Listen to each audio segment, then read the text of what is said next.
정부의 재정 상태를 보여주는 관리 재정 수지가 1분기 55조 적자를 기록했습니다. 역대 최대 적자로 지난해 1년치보다 더 많습니다.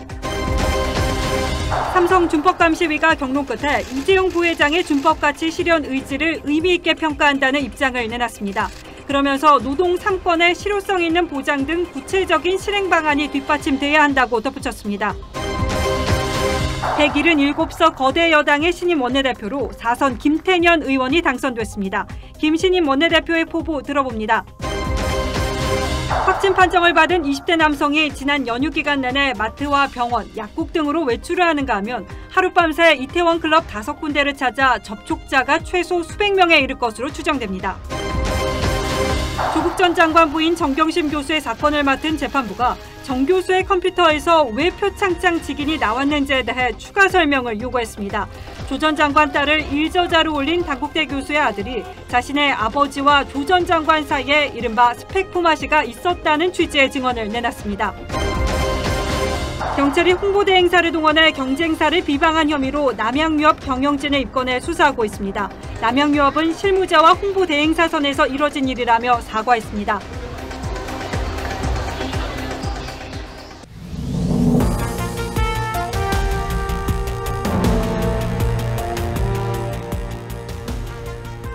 여러분 안녕하십니까? 뉴스9의 신동욱입니다. 지난 1분기 정부 재정 적자가 55조 3천억 원으로 역대 최대 적자를 기록했습니다.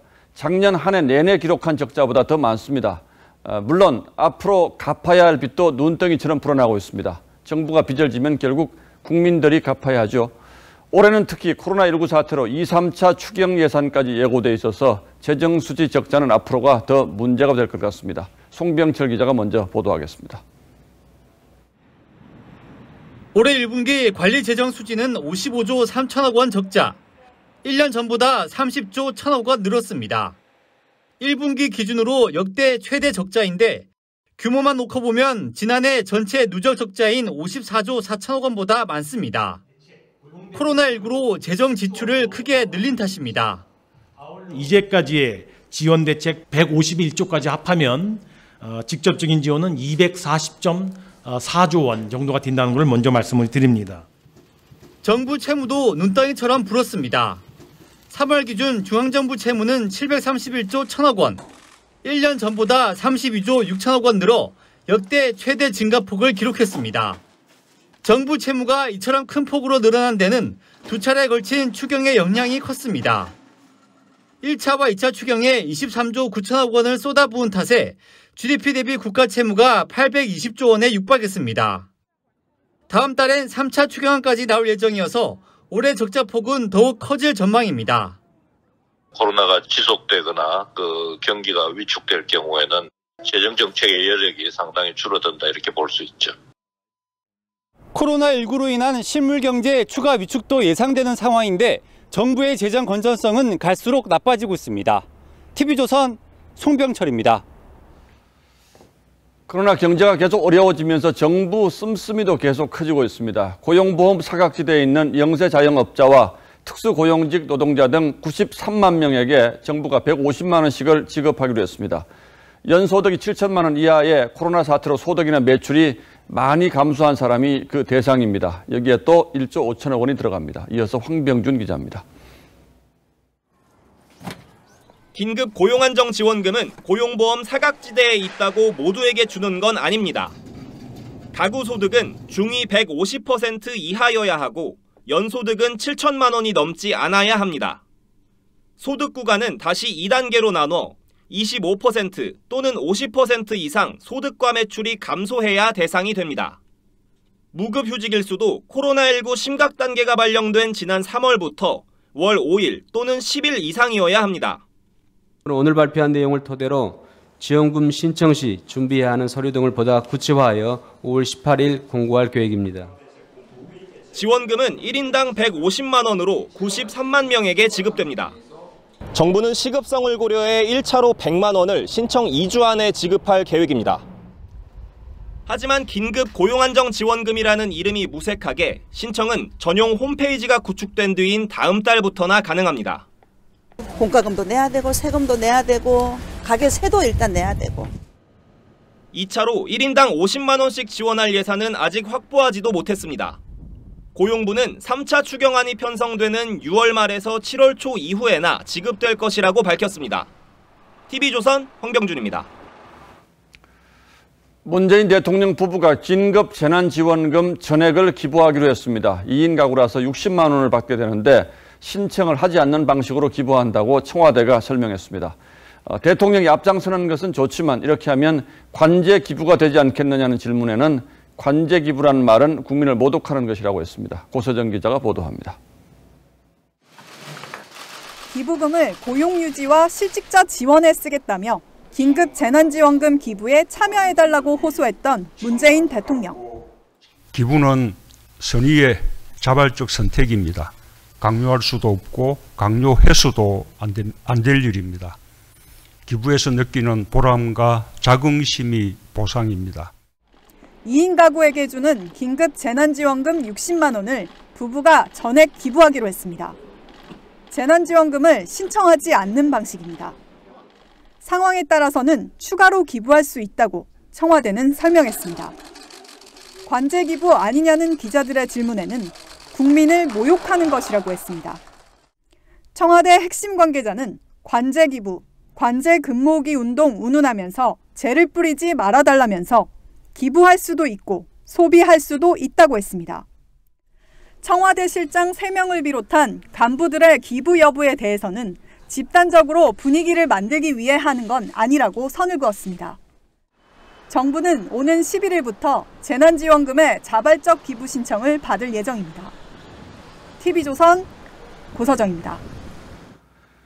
이재용 삼성전자 부회장의 대국민 사과와 관련해서 사과를 권고한 삼성준법감시위원회의 반응이 나왔습니다. 내용과 의지를 평가하지만 구체적인 실천 방안을 만들라고 요구했습니다. 즉 경영권 승계 포기는 어떻게 할 것이며 노동 3권의 실효성 있는 보장 방안도 내놓으라고 했습니다. 김자민 기자가 보도합니다. 삼성준법감시위원회는 어제 이재용 부회장의 입장문 발표를 의미 있게 평가했습니다. 직접적으로 이뤄졌고 준법의 가치를 실현하겠다는 의지가 보였다는 겁니다. 다만 구체적인 실행 방안은 필요하다고 지적했습니다. 자녀에게 경영권 승계를 하지 않겠다는 부분과 무노조 경영을 폐지하겠다는 것, 그리고 시민사회와의 신뢰 회복을 위한 구체적인 실행 방안을 요구했습니다. 당장 재계에선 우려의 목소리가 나옵니다. 미 CNN 등 외신은 이 부회장이 자녀에게 경영권을 물려주지 않겠다고 한 선언을 집중 보도했습니다. 전 세계적으로서 노조가 강하던 시대는 몇십 년 전에 이미 다 지나가고 있는데 지금 그러지 않아도 강한 노조에 또다시 삼성까지 노조를. 오후 2시부터 회의를 이어간 준법감시위는 3시간 반이 지나서야 간단한 보도자료만 냈습니다. 중간 브리핑을 열 예정이었지만 삼성 해고 노동자 등의 기습 시위에 브리핑을 취소하기도 했습니다. 삼성은 준법감시위의 실행 방안 요구에 조만간 구체적인 로드맵을 제시할 것으로 보입니다.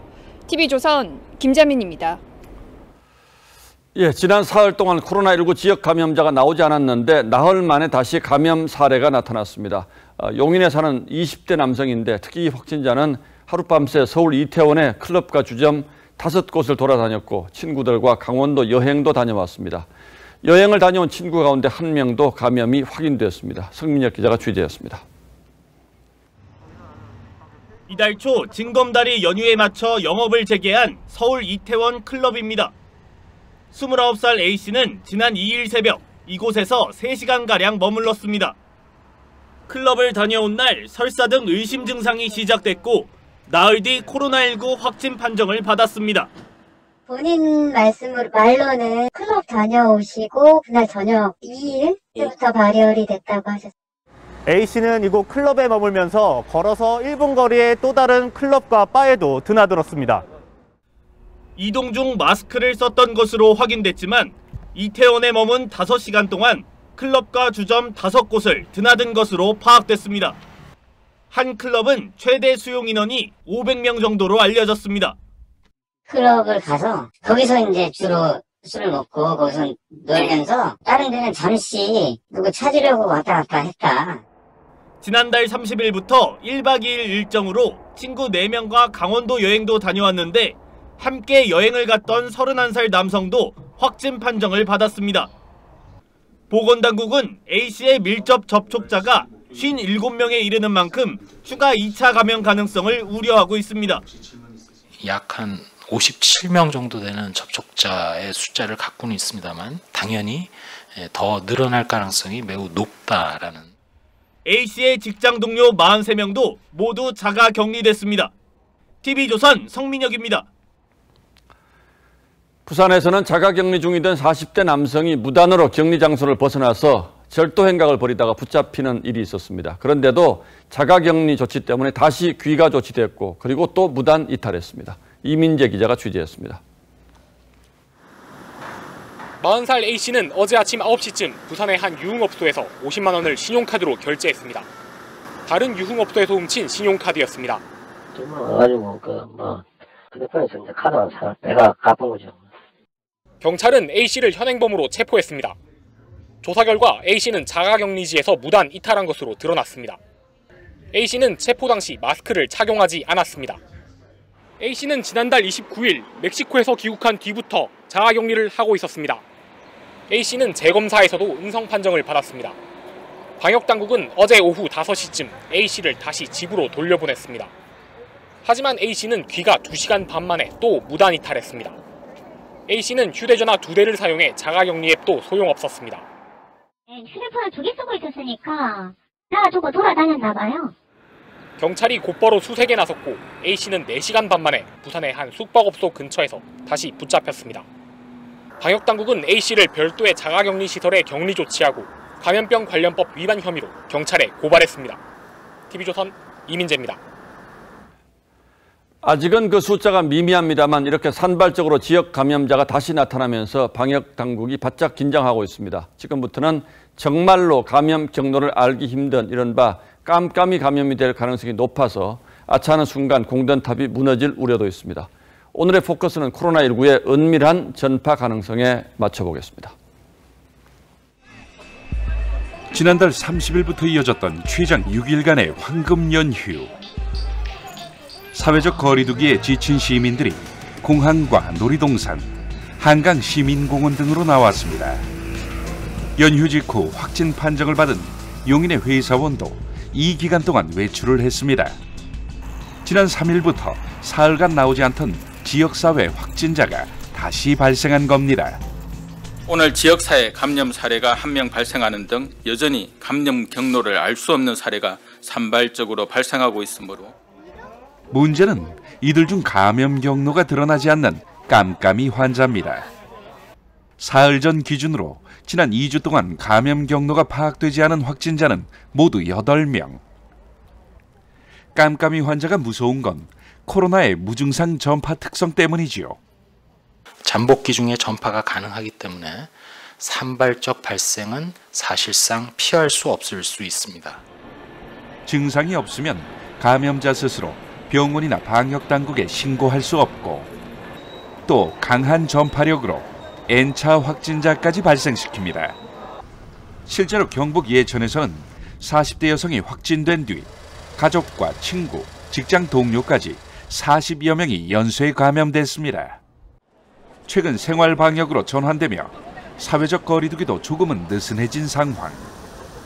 이렇게 개방된 공간 정도는 이제 마음을 좀 놓고 가고요. 하지만 용인 확진자처럼 감염 경로를 모르는 환자의 발생 후 깜깜이 감염의 불안감을 떨쳐버리기는 힘들지요. 방역당국은 감염 경로를 알 수 없는 확진자가 5% 미만으로 떨어질 때 일상 복귀가 가능할 것으로 봤지만 전체 사례 중에서 적어도 5% 정도 이내에 그런 발생이 있을 경우에는 검토해 볼 수 있는 그런 깜깜이 환자의 발생으로 은밀한 전파 가능성은 여전합니다. 생활 속 거리두기 자체를 이제 잘못된 시그널을 잘못 받아들이시면 대규모 발생도 할 수 있는 상황이 생길 수도 있거든요. 황금 연휴에 이은 생활 방역 전환. 다가오는 등교 개학이 코로나에 어떤 여파를 줄지. 뉴스라인 포커스였습니다. 자, 이런 가운데 교육부가 학생들이 등교를 하지 않고 가정학습을 하겠다고 할 경우 출석으로 인정해 주기로 했습니다. 아직은 등교가 시기상조라는 걱정이 적지 않고 학생들의 등교 선택권을 보장해달라는 청와대 국민청원까지 올라왔기 때문입니다. 정은혜 기자가 보도합니다. 일부 학부모들은 등교는 시기상조라고 우려하고 있습니다.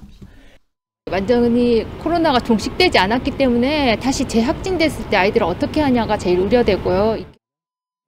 등교 선택권 등을 요구하는 청와대 국민청원에는 10만 명 넘게 동의했습니다. 교육부는 감염병 위기경보 경계 이상에서는 가정학습도 출석으로 인정해주기로 했습니다. 교회 체험학습을 신청 승인할 수 있는 사유에 가정학습을 포함함으로써 희망하는 학생이 사전에 학습계획서를 승인받고 현 지침상 교회 체험학습은 1년에 20일 안팎으로 허용됩니다. 때문에 교육부는 등교 선택권을 부여한 건 아니라고 선을 그었습니다. 하지만 일선 교사들의 출결과 성적 관리 부담은 늘게 됐습니다.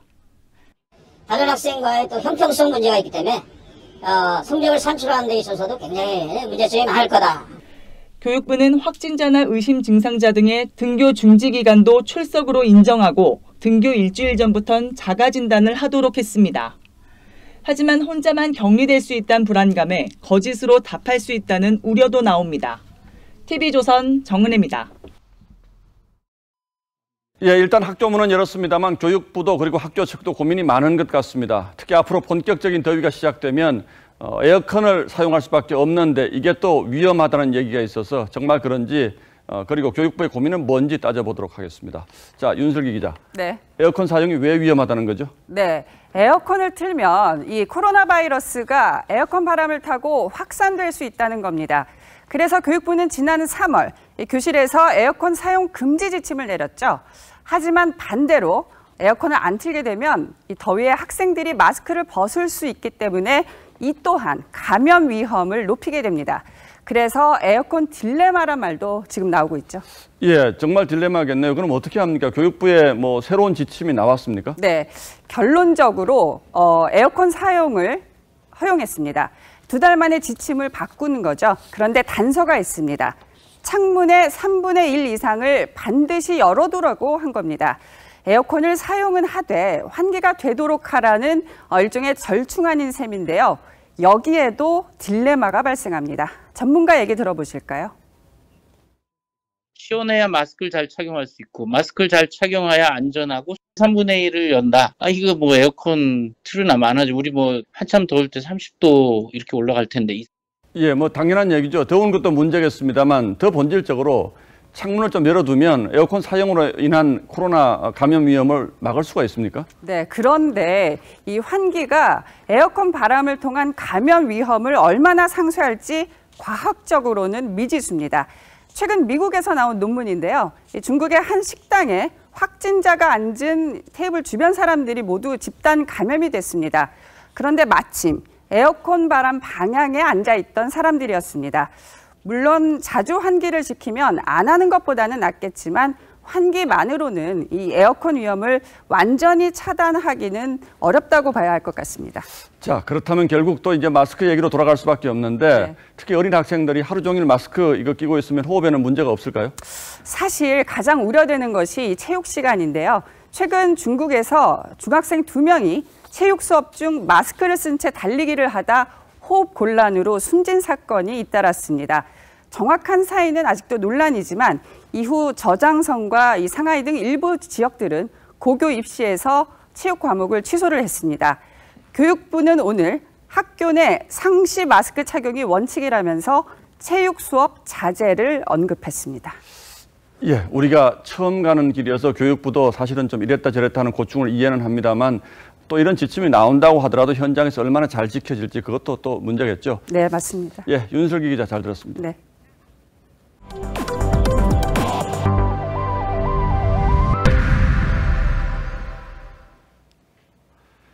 내일이 어버이날인데 코로나19가 올해는 어버이날 풍경도 바꿔놓을 듯합니다. 부모를 요양원에 모시고 면회를 하지 못해 안타까워하는 자식들을 위해서 한 요양원이 묘안을 냈다고 해서 송민선 기자가 다녀왔습니다. 투명한 유리벽을 사이에 두고 모녀가 오랜만에 마주했습니다. 서로 손을 흔들고 하트도 그려봅니다. 내일이 어버이날이잖아. 미리 온 거야. 엄마 카네이션도 못 드리네. 이렇게 막혀 있어서 마음으로 드릴게. 내일이 어버이날이지만 기저질환 고령자가 많은 전국의 요양시설은 여전히 면회 금지입니다. 가족들의 애타는 마음에 일부 요양시설에선 비접촉 방식 면회를 도입했습니다. 이곳 요양원에선 하루 평균 8가족이 이렇게 유리창을 통해 서로의 안부를 확인해 왔는데 어버이날인 이번 주엔 하루에 20가족씩 찾아오고 있습니다. 할머니 사랑해요. 몇 계단만 오르면 만날 수 있지만 그리운 마음을 영상통화로 달랩니다. 수화기 너머로 보이는 어머니 모습에 결국 눈물이 흐릅니다. 여기 입수를 하셔가지고는 지금까지 한 번도 얼굴 못 보니까 많이 엄마 손도 붙들고 안고 싶고 막 그렇지만 그래도 요렇게라도 만날 수 있으니까 엄마 얼굴만 봐도 많이 위안이 돼요. 코로나19 사태가 어버이날 풍경마저 바꿔놓은 가운데 방역당국은 단계적으로 면회 금지를 완화하겠다고 밝혔습니다. TV조선 송민선입니다. 코로나19로 타격을 입은 지역 경기를 살리자며 지급하는 지자체의 재난지원금이 엉뚱하게 담배 사재기로 몰리고 있다고 합니다. 담배는 판매 마진이 적어서 소상공인들에게 큰 도움이 되지도 않는다고 하는데 왜 난데없이 담배 사재기가 벌어지고 있는지 이태영 기자가 그 속사정을 취재했습니다. 경기도 과천의 한 편의점. 최근 담배 소비가 부쩍 늘었습니다. 가격을 하신다고 보시면 돼요. 제가 담배 얼마였어요? 담배 몇 개가 들어있어요? 일부 담배가 녹난 슈퍼도 있습니다.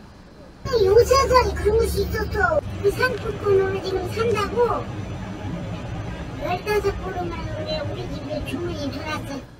지난달 재난기본소득을 먼저 지급한 경기도에서는 동네 슈퍼와 편의점마다 담배 구입 문의가 끊이질 않고 있습니다.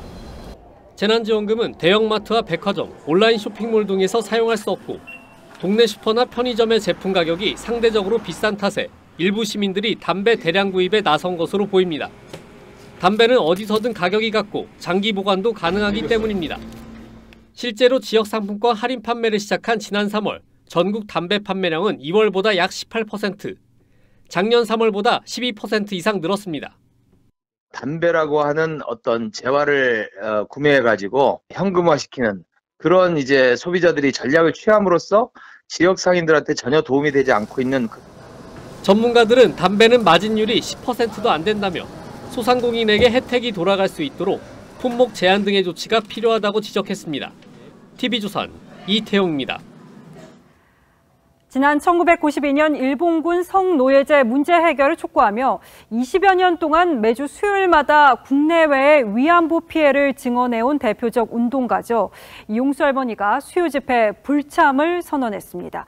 수요 집회는 아시다시피 위안부 문제에 대한 진상 규명과 피해자의 명예 회복을 요구하는 상징성도 갖고 있는데 할머니의 삶과도 같았던 이 일을 내려놓는 이유가 뭘까요? 이 할머니는 수요 집회를 위해서 모금된 성금이 어떻게 쓰이는지 의문을 제기했습니다. 장용욱 기자입니다. 지난 29년 동안 매주 수요일 옛 일본 대사관 앞에서 일본군 위안부 문제 해결을 요구하는 집회가 열렸습니다. 이용수 할머니는 오늘 기자회견에서 앞으로는 이 집회에 참석하지 않겠다고 선언했습니다. 저 생각입니다. 지금 저 각오입니다. 저는 수요 대본을 마치랍니다. 그러면서 이용수 할머니는 집회 등에서 모금된 성금 사용에 의문을 제기했습니다. 전국의 할머니들로 위에가 그 돈을 내는 겁니다. 모금을 내는 건데 이것은 전국 할머니들한테 쓰는 게 아니고 도대체 어디 쓰는지 쓰는 적이 없습니다. 이 할머니는 수요 집회를 주최하는 정의기억연대를 최근까지 이끌다 이번 총선에서 비례대표에 당선된 윤미향 전 이사장에 대해 서운한 감정도 드러냈습니다. 왜 해결을 하려고 그랬으면 해결을 해놓고 뭘 하든지 이것도 해결 안 하고 그러면 어디로 가가지고 지금부터 해결하려고 한다. 말도 안 되는 소리 아닙니까? 이 할머니 주장에 대해 윤미향 전 이사장은 위안부 문제가 오랫동안 해결되지 않아 정부를 향해 외치는 강한 목소리가 아닐까 생각한다며 성금 관련된 회계는 엄격하고 투명하게 관리돼 사적으로 이용하는 건 불가능하다고 강조했습니다. 또 정의기억연대 측은 이 할머니 말씀에 대해 따로 언급할 말이 없다고 밝혔습니다. TV조선 장용욱입니다. 조국 전 장관 부인 정경심 동양대 교수의 공판에서 재판부가 표창장을 두고 수차례 의문을 제기했습니다. 정 교수 PC에서 왜 총장 직인 파일이 나온 건지, 왜 표창장들은 잃어버렸는지 납득하기 어렵다는 건데요. 정 교수 측은 표창장은 직원이 발급해 준 것이라는 기존 주장을 되풀이했습니다. 이채영 기자가 보도합니다. 정경심 동양대 교수는 딸 조모 씨가 받은 동양대 표창장은 직원이 발급해 준 것이라며 검찰 측의 위조 주장을 부인했습니다. 그러자 재판장은 의문을 제기했습니다.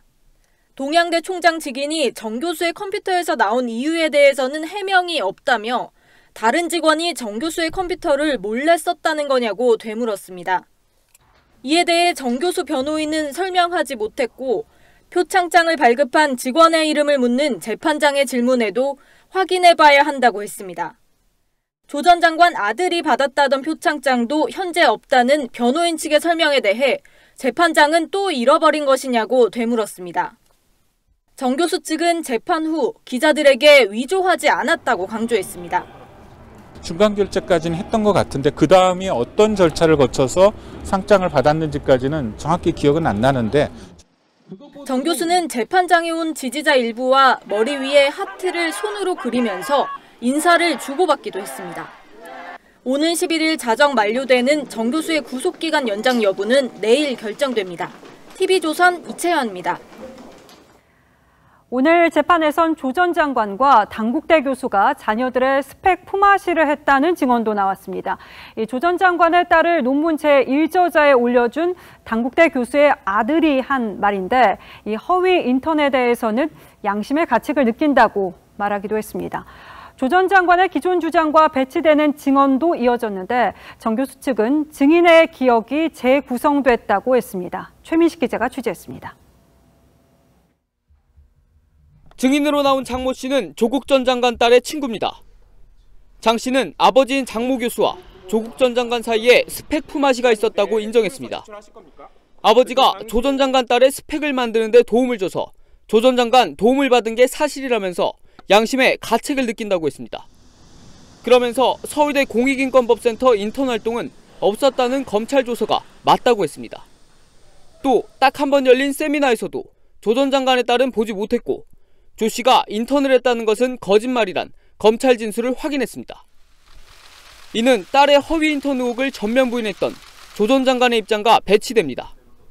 실제 거기서 인턴 과정을 거쳤습니까? 이것저것 소소한 일들을 한 것 같습니다. 그래서 그 증명서를 받아온 것은 사실입니다. 오늘 재판에선 조 전 장관이 장 씨와 조 씨에게 두 사람이 인턴십 활동을 하도록 조치할 것이라고 보낸 메일이 공개되기도 했습니다. 장 씨는 메일에 대해선 잘 기억이 나지 않는다고 했습니다. 정경심 교수 변호인은 기억하는 것만으로 진술하는 게 전부가 아니라며 증인의 기억이 재구성된 것이라고 주장했습니다. TV조선 최민식입니다. 경찰이 홍보대행사를 동원해 경쟁사를 비방한 혐의로 남양유업 경영진을 입건해 수사하고 있습니다. 남양유업 측은 실무자의 판단이었다고 사과했는데 파장이 만만치 않습니다. 권영석 기자입니다.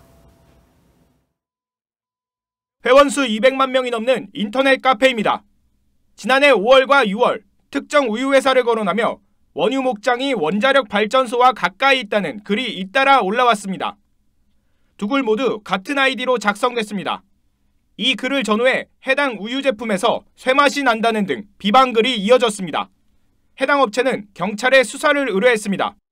온라인상에서 저희를 계속 비방하고 허위 정보를 퍼뜨리는 4개 아이디를 경찰서에 고소한 건데 경찰이 작성자의 온라인 주소를 역추적했더니 경쟁 관계인 남양유업 온라인 홍보 담당사인 부산 소재 홍보 대행사였습니다. 경찰은 압수수색을 통해 이 업체가 아이디 50여 개를 이용해 100여 개의 비방글을 올린 정황을 포착했습니다. 남양유업 본사를 압수수색한 경찰은 남양유업 경영진과 홍보대행사 관계자 등 7명을 명예훼손 등 혐의로 입건했습니다. 남양유업 측은 해당 업체 농장이 원전 4km 근처에 있는 건 사실이라 실무자가 문제될 것 없다고 자의적으로 판단했다며 사과했습니다. 남양유업은 2009년과 2013년에도 경쟁업체 비방글을 올린 혐의로 경찰 수사를 받았습니다. TV조선 권행석입니다.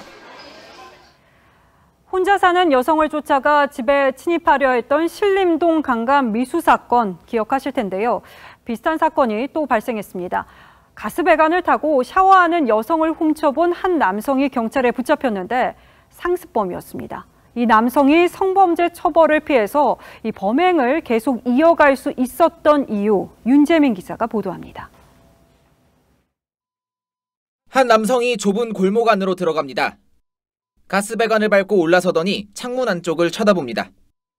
50대 남성 A씨가 지난달 23일 밤 10시쯤 서울 관악구의 한 다세대 주택에서 샤워 중인 20대 여성을 몰래 보던 모습입니다. 건물 사이로 들어온 A씨는 이 가스관으로 올라타고 피해 여성을 훔쳐봤습니다. 이웃 주민이 이를 보고 소리를 지르자 A씨는 달아났습니다. 도망가니까 신고하라고 경찰은 지난 5일 A씨를 붙잡아 조사했습니다. 조사 결과 A씨는 이전에도 비슷한 범행으로 전과가 있었습니다. 그러나 휴대전화 등에서 몰래 촬영한 영상이 발견되지는 않았습니다. 경찰은 결국 주거침입죄 혐의만 적용해 입건했습니다. 이것이 주거침입죄만으로 처벌받는 것은 매우 부족하기 때문에 관련법을 21대 국회에서 만들어 통과시킬 수 있도록 노력하겠습니다. 지난해 5월 귀가하던 여학생을 뒤쫓아 원룸에 침입하려 했던 이른바 신림동 강간미수 사건도 주거침입죄만 적용돼 2심 재판에서 징역 1년형이 선고됐습니다. TV조선 윤재민입니다. 예, 비례당인 더불어시민당을 포함하면 177석의 거대 여당을 이끌게 되는 더불어민주당의 새 원내대표의 사선 김태년 의원이 선출됐습니다. 민주당 당선인 163명 전원이 참석한 경선에서 김 원내대표는 1차 투표에서 82표를 얻어서 72표를 얻은 전해철 후보를 제치고 당선을 확정했습니다. 김신임 원내대표는 경기 성남 수정지역구의 사선 의원으로 재수 끝에 거대 여당을 이끄는 막중한 책임을 맡게 됐습니다. 지금부터 김태년 원내대표를 직접 연결해서 몇 가지 질문을 드려보겠습니다. 자, 김 대표님 먼저 축하드리겠습니다. 네, 감사합니다. 자, 이번 총선에서는 국민들께서 특히 민주당에 많은 의석을 몰아주셨기 때문에 아마 어깨가 무거우시리라 생각이 드는데 먼저 소감 한 말씀 해주시죠. 우리가 집권당으로서 이 코로나 위기를 잘 극복하고 국민 고통을 줄여야 되는 엄중한 책임이 있기 때문에 21대 첫 번째 원내대표로서 아주 막중한 그런 중압감이 있습니다. 잘 해내야 된다는 아주 무거운 책임감을 느낍니다. 예. 자, 제가 앞서 말씀드렸습니다만 21대 국회는 민주당과 여권이 굉장히 많은 의석을 가지고 있기 때문에 야당에서는 여당이 혹시 독주하지 않을까 이런 걱정도 하는 것 같습니다. 특히 이번 경선 과정에서 이 개혁의 속도를 강조하셨는데 야당과의 관계는 어떻게 설정하실 생각이신지요? 당연히 제1야당은 국정 운영의 동반자입니다. 충분히 존중하고 늘 대화하고 또 타협하고 또 때로는 통 크게 양보하면서 그렇게 여야 관계를 끌어가도록 하겠습니다. 다만 이 코로나 위기를 극복하기 위한 여러 가지 우리가 법안이나 예산을 통해서 대응해야 될 과제들이 많이 있습니다. 이 문제와 관련해서는 야당도 협력했으면 좋겠다 하는 기대를 합니다. 예, 가장 우선적으로 추진해야 할 개혁 과제 뭐 이런 게 있다면 어떤 게 있을까요? 일의 성과를 내기 위해서는 일할 수 있는 제도를 만드는 게 우선이라고 생각합니다. 즉, 예. 일하는 시스템을 만드는 겁니다. 그래서 일하는 국회법, 이게 가장 우선입니다. 상시 운영 체계, 이건 필수고요. 또 결정을 늦추는 여러 가지 좋지 않은 장치들은 걷어낼 필요가 있다고 생각합니다. 예, 총선 이후에 여권 내부에서 뭐 개헌 관련 얘기들이 여러 가지가 나오지 않았습니까? 예를 들어서 대통령 중임제 얘기도 나왔고요. 이 개헌에 대해서는 이 대표님께서 어떤 생각을 가지고 계십니까? 개헌은 뭐 언젠가는 해야 되겠지만 지금 당장은 아닙니다. 예, 마지막으로 당내 운영 부분에 대해서 한 가지 질문을 더 드리겠습니다. 이번 21대 국회는 특히 이제 청와대 출신들이 많이 국회에 입성을 하셨고 또 김 대표께서도 친문이다 이런 이제 그 얘기를 듣는데 그래서 당이 청와대 영향을 좀 많이 받을 것이다 이런 생각을 말씀을 하시는 분들도 많습니다. 이 부분에 대해서는 어떤 생각을 가지고 계십니까? 우리는 당정청은 한 배를 탔습니다. 당정청이 늘 똑같은 목소리만은 아니지 않겠습니까? 새로운 이견도 있을 텐데 그건 사전에 충분히 협의해서 이견을 해소하고 국민들께 발표를 할 때는 원보이스로 발표를 하고 또 집행은 속도 있게 함께 협력해서 하는 그런 시스템이 필요합니다. 그래야 우리 국민들께서 집권 세력을 매우 안정적으로 그렇게 바라보시게 될 겁니다. 오늘 인터뷰는 여기서 마치도록 하겠습니다. 다시 한번 축하드리면서 이렇게 초대 응해 주셔서 고맙습니다. 네, 감사합니다. 네, 감사합니다. 이번 총선에서 재선에 성공한 더불어민주당 김정호 의원이 공직선거법 위반 혐의로 경찰 내사를 받고 있는 것으로 확인되었습니다. 자신의 지역구인 부산 김해을 지역 당원들에게 제3자를 통해서 선물을 제공한 의혹이 있다는 신고가 접수된 건데 김 의원은 수사 중인 사안이라며 입장을 내지 않았습니다. 어떤 일이 있었던 것인지 서주민 기자가 취재했습니다. 김해시 선거관리위원회는 21대 총선을 앞둔 지난 2월 김정호 의원실 지역 담당 보좌관에게 출석 요구서를 보냈습니다. 지난해 추석 때 수산물 판매업자를 통해 지역위원회 간부와 고문단 등 당원 100여 명에게 3만 원 상당의 수산물 선물 세트를 제공했다는 신고가 접수됐기 때문입니다. 김 의원에게도 관련자 명단과 주소, 연락처 등 자료 제출을 요구했습니다. 하지만 신고 내용에 대한 사실관계를 확인하지 못해 지난 3월 초 사건을 경찰로 넘겼습니다. 경찰 관계자는 선거에 영향을 줄 수 있다는 우려가 있어 수사 속도를 조절해왔다며 선거가 끝난 만큼 내사를 이어갈 계획이라고 밝혔습니다. 김 의원은 수사 중인 사안이라 말할 게 없다고 했고 해당 보좌관도 아는 바가 없다고 밝혔습니다. TV조선 서주민입니다. 먹고 살기 힘들다는 이유로 부모를 유기했던 고려장이란 풍습이 있었죠. 중국에서 이보다 더한 일을 벌인 아들이 체포됐습니다. 몸이 불편한 노모를 산채로 땅에 묻은 건데요. 홍희영 기자입니다. 중국 공안 2명이 흙구덩이에서 무언가를 잡아당깁니다. 힘들게 끌어내보니 사람입니다. 살아있습니다.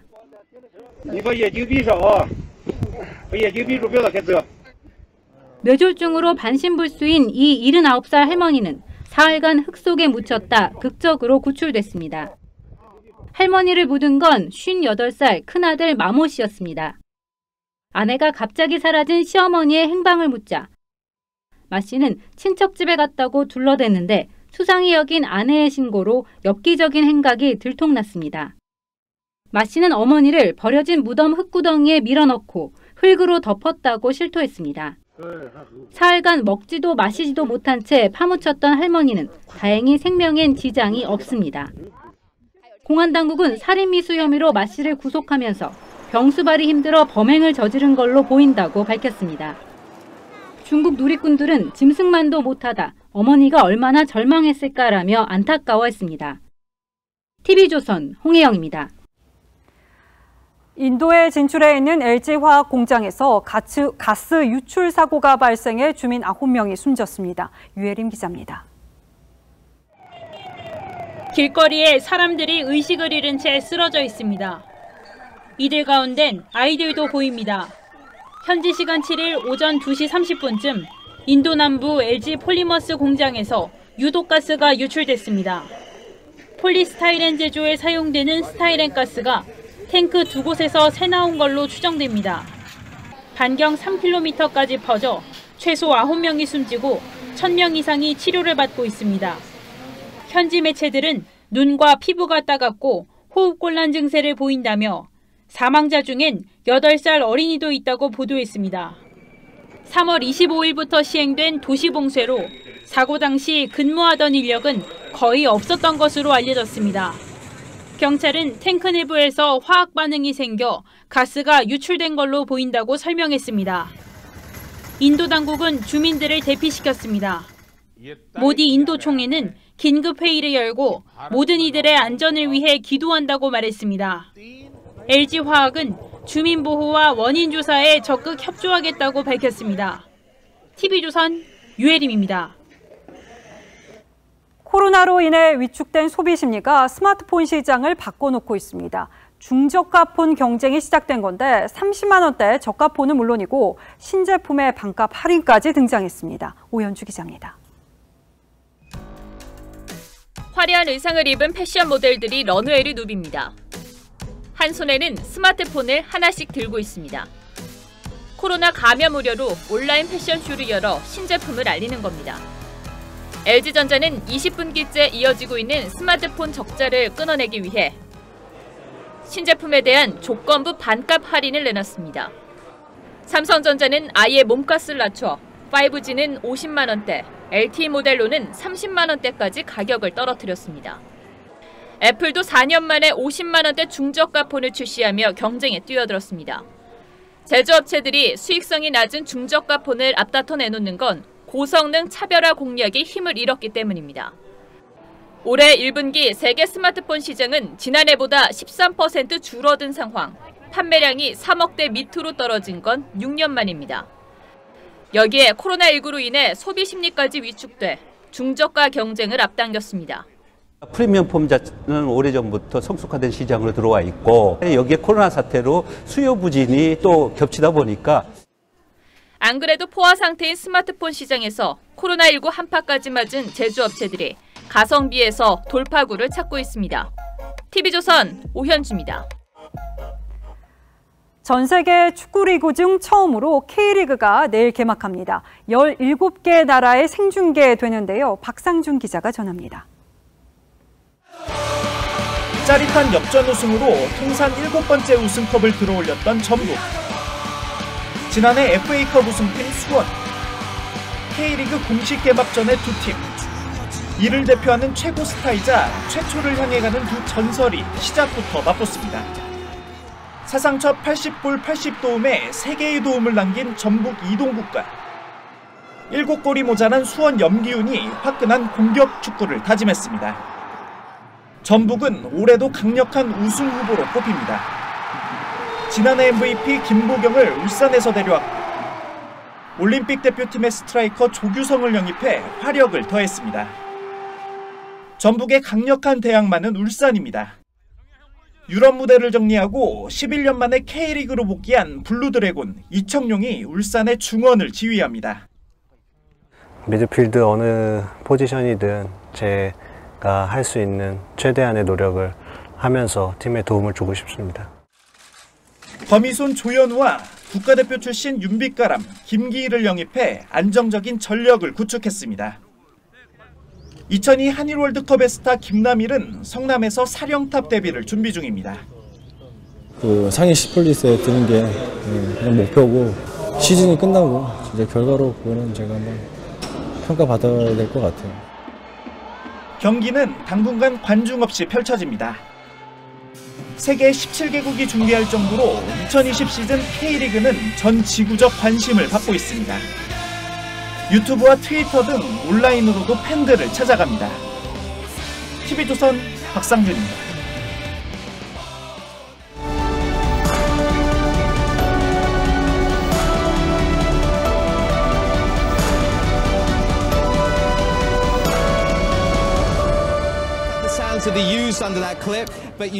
세계적인 호텔 체인 힐튼의 상속녀 페리스 힐튼이 인터뷰를 합니다. I'm scared, but I'm being strong, and I'm ready to face my sentence. And 음주운전을 반복했다가 징역형을 선고받은 그녀는 막상 교도소로 가면서 눈물을 흘립니다. 페리스 힐튼은 모델, 배우, 가수로 활동하며 끊임없이 화제를 몰고 다닙니다. 하지만 주로 나쁜 쪽이죠. 마약 소지 혐의로 한 해 3차례나 체포됐고 사생활 비디오가 유출되기도 했습니다. 남동생 역시 승무원의 멱살을 잡고 해고시키겠다며 기내 난동을 부렸습니다. 당신 사장을 잘 안다. 우리 아버지가 돈으로 수습해 줄 것이라고 큰 소리를 치기도 했습니다. 그런데 이런 힐튼과 남매 사생활을 비난하는 목소리는 커도 힐튼 호텔까지 공격하는 사람은 드뭅니다. 소유와 경영이 분리되어 있기 때문입니다. 그래서 전문 경영 체제를 갖춘 선진국 기업에서는 오너 리스크라는 말이 생소하기 마련이죠. 반면 오너 경영 위주로 운영해온 우리 대기업 역사에서 이재용 삼성 부회장의 경영권 승계 포기 선언은 획기적인 사건이 아닐 수 없습니다. 전문 경영은 공정성과 투명성, 전문적 경영 기법을 꾀할 수 있는 반면 오너 경영은 신속, 과감한 결정, 장기적 사업 추진, 그리고 강한 리더십이 강점입니다. 우리 경제가 대기업을 주축으로 단기간에 성장한 것은 오너 경영의 힘과 효율 덕분이었음을 부정하기 어렵습니다. 때문에 경영권 승계 문제에 발목이 잡힌 삼성의 총수가 재판 와중에 대국민 사과를 하는 장면은 안타깝다라고 할 수밖에 없습니다. 그럼에도 불구하고 이재용 부회장의 선언이 삼성의 변신은 물론 대한민국의 기업 문화를 새롭게 일구는 계기가 될 거란 기대를 먼저 해봅니다. 창업 이래 고수해온 문호조 경영을 버리겠다고 선언하는 것도 일단은 평가해야 한다고 생각합니다. 삼성과 이 부회장이 관련된 재판이 아직 여러 건 진행 중입니다. 때문에 법적 책임을 피하기 위해서 사과를 택했을 거란 비판도 있습니다. 하지만 재판은 재판대로, 삼성의 변신은 변신대로 평가하는 것이 옳다고 봅니다. 기업의 사회적 책임은 이윤을 남겨서 국가 경제를 살찌우고 더 많은 일자리를 만들어내는 것입니다. 삼성이 그동안 수많은 변화와 혁신을 통해 한국 경제에 기여해온 만큼 이 부회장의 이번 선언 역시 잘못된 과거와의 단절, 그리고 새로운 삼성의 출발점이 되어야 할 것입니다. 국민은 이제 다시 한번 삼성의 변신을 지켜볼 것입니다. 5월 7일 앵커의 시선은 삼성의 미래였습니다.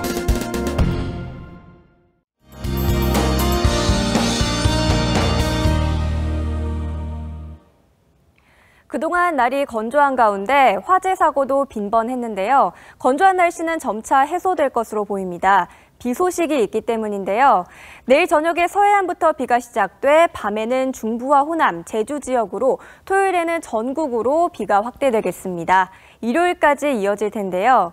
이번 비는 양도 많고 내리는 기간도 길기 때문에 주의가 필요하겠습니다. 남해안과 제주도에는 최고 100mm의 폭우가 예상되고요. 서울에서도 최고 80mm의 비가 오겠습니다.